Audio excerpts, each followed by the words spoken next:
Skywalker, A Family of War came out this week, and we get major hints that Qui-Gon Jinn is going to be in the Disney Plus live-action Star Wars TV series, Kenobi. And I'm just losing it because I love more and more evidence that we are going to see that super sexy child-stealing Jedi again. You're fulfilling your destiny. Warning, there are spoilers for Skywalker, A Family at War, a book based on movies that have been out for like a really long time, so there you go. So in the book, in the chapter The Farmer's Nephew, we learn more about Luke being raised by the Rawrs and also Obi-Wan's time on Tatooine. While exploring Obi-Wan's time, we are told once more that it took nearly 10 years for Obi-Wan to finally be able to communicate with Qui-Gon's Force Ghost. Why, when Qui-Gon was resurrected within the Cosmic Force, is very important because 10 years is when the Kenobi series is placed. 10 years after the fall of Anakin, after Revenge of the Sith. The end of Revenge of the Sith. You know, when Obi-Wan was in exile for aiding the Jedi. Now, if you've read other canon material, you know that we already knew it took about a decade after the fall of Anakin for Qui-Gon to form himself enough to have a conversation with Obi-Wan and to be able to be there for him. Unfortunately, it's from a certain point of view chapter, from Qui-Gon's perspective, master and apprentice, if you're interested. So that book is canon, but it's, you know, from a certain point of view, so it's like canon, but in that book we did learn, you know, it did take nearly a decade. So this is repeated information and makes it super duper canon now. So we are most likely going to see Qui-Gon appear as a Force ghost to Obi-Wan for the first fucking time in this series. My God!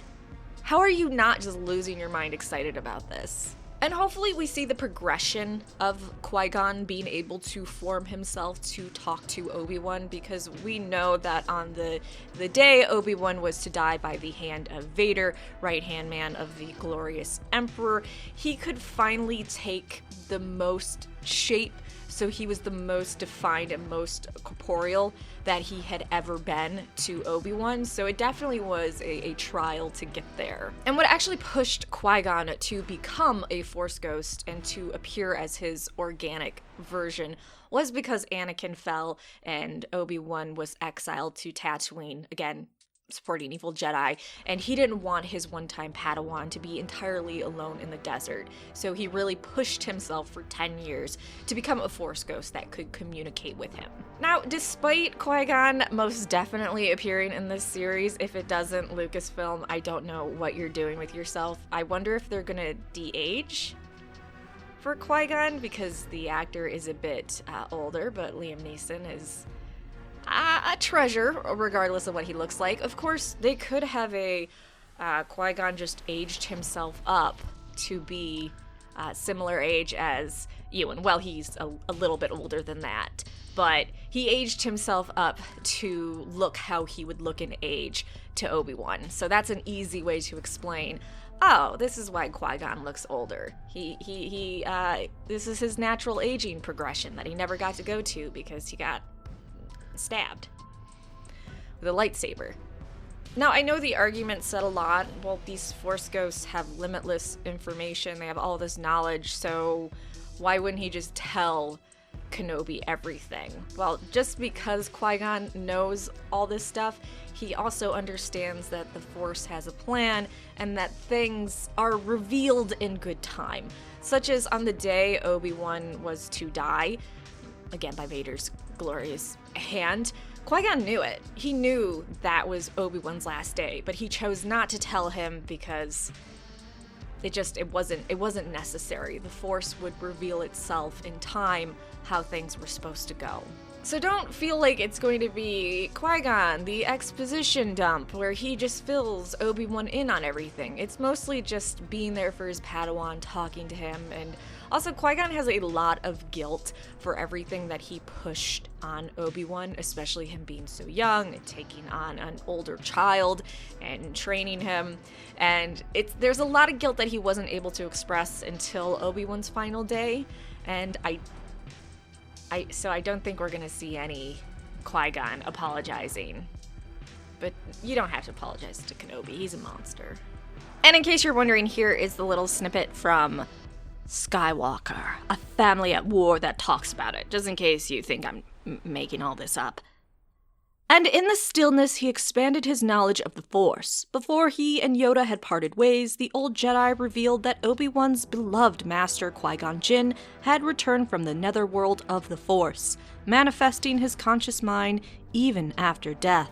It took 10 years, but eventually Obi-Wan was able to commune with his dearest friend, resurrected within the cosmic force. And then if you want the Master and Apprentice snippet that talks about it, which is from a certain point of view, which is as canon as you want to believe it is, here's that. It was a matter of learning to both claim the physical world and to detach oneself from it, Qui-Gon says. He had not struggled towards that goal at first.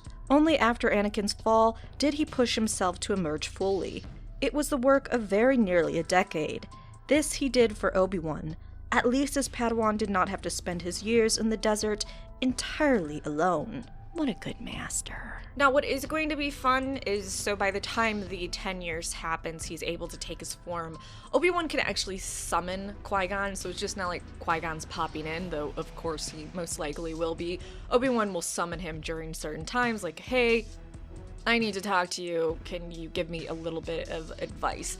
And he does occasionally give him future advice, so it's not like completely keeping him in the dark, such as Obi-Wan worrying, oh, Luke could die from this event, and Qui-Gon going, no, Luke still has a long journey ahead of him.